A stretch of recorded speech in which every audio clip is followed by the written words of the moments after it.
You are listening to KWI 1080 on your AM dial, and this is Hawaiian Potpourri. All right, we had been talking about the question of Hawaiian nationals and how the legislature, at least in the House of Representatives, is attempting to address this particular matter. The last caller that we had in the earlier half hour of the program had addressed the question, can we really expect changes because of the monetary concerns? People are led not by principles anymore, it seems, but more by their pocketbook, referring specifically, the caller referring specifically to his disappointment with Neil Abercrombie and the general basis of the way politics run in Hawaii, or at least that's his perception. Mine is that we need to remain ever hopeful for change. If we are not hopeful for change, then we will simply give up and not be willing to continue to press for it. Only if you have a belief that there's a chance of succeeding can you continue to drive yourself to press for it, I guess. The other point that I had not mentioned is that economically, if you really consider economics, Hawaii would actually be better off as an independent nation. Because at that point in time, we would not be restricted by the American constitutional framework, which tells us who we can trade with, what our international relations should be, limiting our control over transmigration, both coming into Hawaii and moving out of Hawaii, and all of these additional rules that the United States impose on us. Some people say, well, what about the military? The military would pull out. And I would say that would be good. Or if they remain in Hawaii, it would be on our terms rather than simply the United States saying, well, we're taking this land and we're going to take it for free. 1/3 of the land mass in Hawaii, at least 1/3, controlled by the U.S. military, and they pay what for it? In essence, nothing. $1 for 65 years of the whole valley of Makua and Kahanahaiki. And what about Pearl Harbor? $0. What about Hickam? 0. What about Wheeler? 0. And all these other areas. So when you talk about economics, it's simply not there. Now, I know we've been holding this caller on the line for a while. Let's go back to our caller. If you would like to call, our telephone number is 524-1080. Aloha, caller. Welcome to the program. Aloha. Yes, aloha, caller. I'm feeling like the first gentleman. I find it interesting that we continue as Kanaka Maoli, or people truly of this land that knows what it's all about, whether it be nationalistic to be Hawaiian. There's a particular, we Hawaiians are we're a particular way. Caller, before you continue, it seems like you may have a radio on, and I'm hearing a reverberation on your telephone line. So if you could turn that off until after you complete with this call. Okay. So go ahead. Is this better? Yes, much better. To me, anyone that's been here since 1893, since the illegal overthrow, if you've gone with the flow of the insurgents, you are just byproducts of the insurgents. You could never become, it's never pono unless it's put back right, the way it should be. So I find it interesting that we continually give a certain amount of credit, or we acknowledge even the state legislature, which is so invalid to Hawaiian sovereignty, and for us to continue to play their game, it's just mind-boggling. Or again, that's why people they either say, that's it, it's just too much. I mean, to have to endure playing the insurgents' game. It's their rules and regulations. We continue to hope for these little glimmers of us being able to possibly squeeze in our concerns as the rightful people of our world here, of our country here. So again, it's just, oh my gosh, it's just, again, it's very exhausting. Yeah, I know. To have to figure out all these different gray areas or gray concerns. Yes. And it's like, we need to just get to the point and put it right again, period. And again, everyone that's been here, that all these people that are sitting in the state legislature thinking that they're going to, they're playing on both sides of the fence. If this goes stronger more in the direction of Hawaiians or our sovereign entitlement, I mean, they're going to be jumping fence and playing both sides of the fence. That's what I despise. So, pono ole, it's not pono. Yeah. They're being very typically American. Again, let me.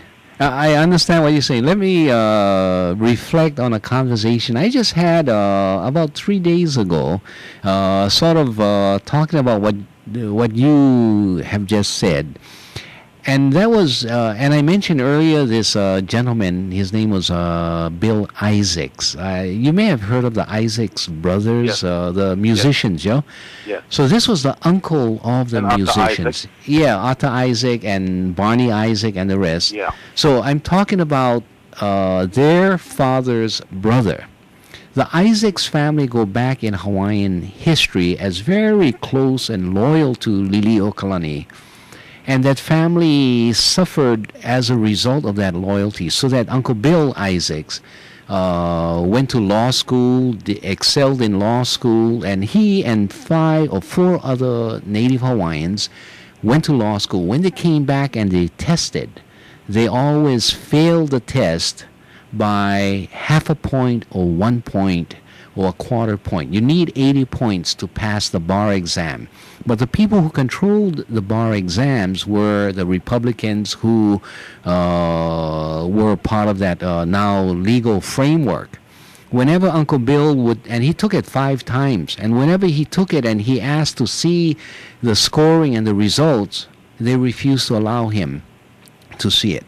And he said they continued to fail me in civil procedure, which was my best course when I was in law school. So it was obvious that they were out for people such as him and his voices. And yet he was assistant prosecutor in the Massey case.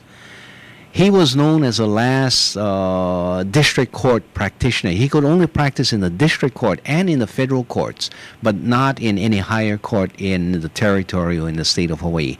So when I met him, he was a little older and he was ready to retire, but he was still licensed to practice. Anyway, Uncle Bill shared with me the following Hawaiian term that I had not known before. And what he said is, he used the term ho'opili mea ai. I don't know if you're familiar with this term. I think I just recently came across read it. That in the Kumulipo. Oh.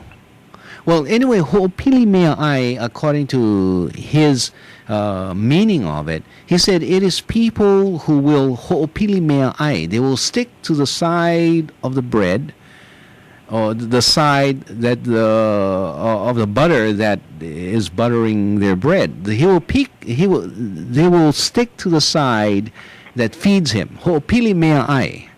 In other words, getting paid off, the same kind of stuff. You are so disheartened about how people continually try to get, or they stick to the side that the money is coming in from. And yet Uncle Bill himself was a fighter and never gave up. So that when he ran for political office and he was in the legislature and he tried to fight these kinds of fights, that he tried to get into the system, to continue to struggle inside the system. And there are more than him. There are many others. And that's why I was trying to say, let us get into the system, although we are disappointed with how the system is. And we actually disregard the system as being legitimate.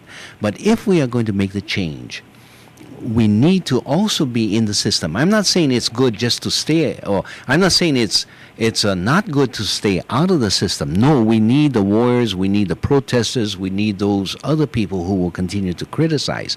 But we also need to partner with those who have been willing to get into the system and to destroy the system from the inside. And so, the discouragement that we have about, and I've been threatened to have my license taken away because I have told the federal judge that I'm not an American citizen and I will not sign this document that forces me to participate in the jury system. We need more people doing exactly that. Just saying it like it is. And we need to support those people who are inside the system.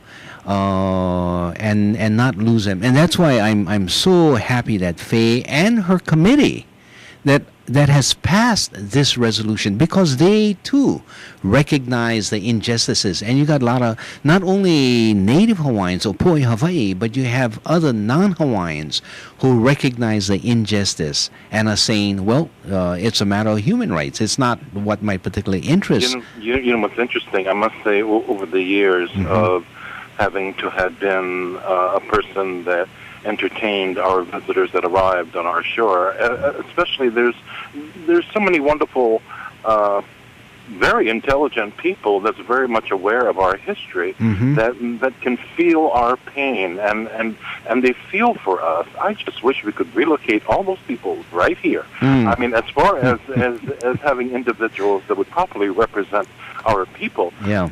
Too bad there's so many more outside Hawaii than the ones that are here. I mean, as far as I'm concerned, there's so many that are here, again, that are not. I mean, they are not of Hawaii.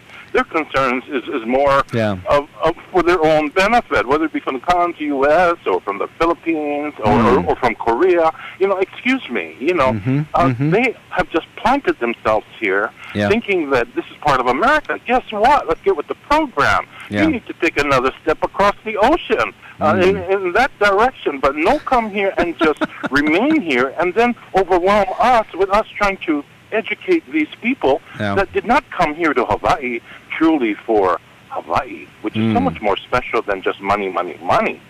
But they are thoroughly continuing to exploit what is so much more.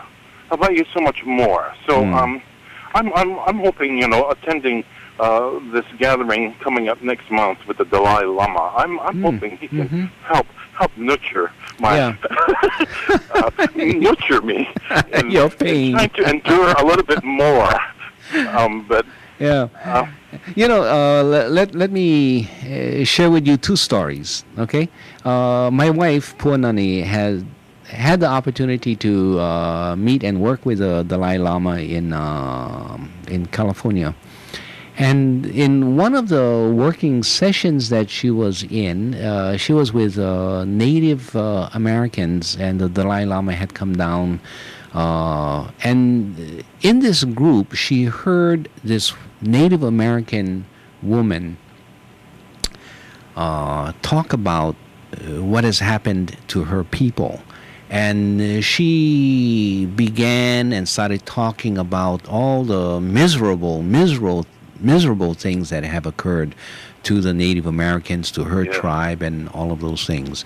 And as she spoke, you could see her body just sort of crumble, and her back bend, and her tears falling as a result of that. So the Dalai Lama sat and listened and listened and listened. And when she was done, the Dalai Lama said, it's very important that the story you tell, but you must remember to tell the whole story. And while your story is true, there must have been some good parts about what had happened to your people. There must have been one child at least that you know of that was saved, that have improved, that was able to thrive during this period of time. So you need to remember to tell that story as well. And the woman listened and then recalled and was able to tell this story of a child who in fact did thrive, did become really a good person, and was able to overcome many of the challenges that their people faced. And as she started telling this story, her whole posture started to change, and she sat more straight, and her whole demeanor changed. So what the Dalai Lama said is that, yes, tell your story, but tell the whole story as you tell that story. So that's one thing I wanted to say. The second thing I wanted to say is this, and this comes from, again, my wife, who says, you know, when small kid time, whenever we would get sick, we would have to take, what is that, cod liver oil? Yes. You know, old-fashioned. Yes. So her grandmother would give her cod liver oil in a spoonful, a teaspoonful. And every time she gave him the cod liver oil, she would also give a piece of candy or maybe a piece of orange to sort of set off the cod liver oil. And she was saying the wisdom of the old folks, knowing that you cannot give the child the whole bottle of cod liver oil, but you have to temper it with something on the other side too. And that, I think, is part of the story that we have to recognize. And all of the stories we can tell about the awful treatment, the invasion, the overthrow, the deprivation of dignity of our language, of our culture, etc., is all true. And we cannot, though, victimize our own self with that story and become so depressed that we depress others with for it. For myself, I find myself not getting depressed because of all of that. Yeah. It makes me even stronger within. Yeah. So you've got people that'll become weak from that. But I'm not that type. But I want the people to be aware that don't make something so insignificant and small and take it out of proportion from the reality of how heavy what we all went through, you know, and we continue to go through. So, you know, it's nice to recognize this little twinkling moment, but the reality is still the other side. I mean, it's not a balanced act here. It's just very uneven, and it's been uneven since. And just like even last weekend when I went and I participated in that so-called celebration for the birthday of Grover Cleveland at Cleveland Court. You know, they need to be reminded too. You know, Grover. I mean, they kept on reminding people that isn't it wonderful? He was truly the U.S. president that was truly friendly to the legal Kalani. He was one that truly knew the injustice. I mean, the president before Harris and the one after McKinley, those suckers, I mean, bottom line, you know, let's not take out of proportion that it's still not porno. Yeah. You know, I mean, I can, it's a grain of salt compared to the gallon of water that yeah. tossed in. Okay, we have two more callers. I thank you very much for understanding my point of view. Yes, too. I do, and I share it. Thank you for calling. Aloha. Ahoy. And we go to our next caller. Aloha, caller. Sorry for keeping you waiting. Welcome to the program. Mr. Lainui. Yes. You mentioned earlier before the last caller about ceded lands that the government leased for $1 for a period of time. Yes. Have you ever examined the United States government where they occupy land and they lease it, if they pay any other price besides $1 for a period of, like you said, 65 years, like maybe in Europe? Yes, I believe that occurs. I haven't really studied the case, so I cannot cite any cases for you. But if they are not or they have not had the land ceded to the government, and yet the government needs to use that land, they will either, and here's a very specific case, in fact, in Waihole, Waikane, I think it was in Waikane, the Kamaka lands that was subsequently condemned. The government then set aside, I think maybe $1 million or something for the purchase of that land. and then saying that we are condemning it, we are purchasing it, and we can use it. With Makua and with many other places, that has not even been discussed. I see. Yeah. No, I thought maybe if it's valid to consider other places where America pay rent and they pay high rent, maybe we can somehow find a third alternative for the ceded land. I don't know what the rent had been paid for to the Philippines for the use of what base was that, but the Filipinos were saying the amount should be much higher. The Americans had gotten it for a very cheap price, and so that has gone on in the Philippines, but I'm not familiar with other countries such as Iraq, for example, Iraq, and what they're trying to do in Afghanistan or other places, or in where is that, Germany. I see. Yeah, so I don't know. What do you think about Prince Kuhio and what he did? Well, I tell you what, I need to go to the news, and if you don't mind calling back, we'll talk about Kuhio and address your specific question. How's that? Thank you, Mr. Okay. Leno. Thank you very much for calling, Okay, and take care. And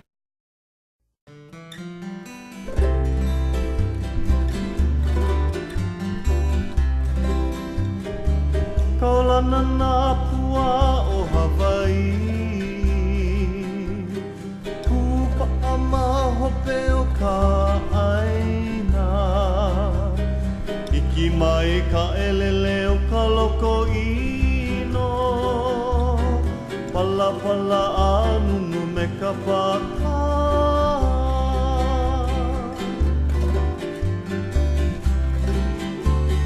Mane mai Hawaii moku o ke ave Koku ana honoa o Pilani Ka ko'o mai kaua I o mano Pa'aku me ke oni o ka kuhi hewa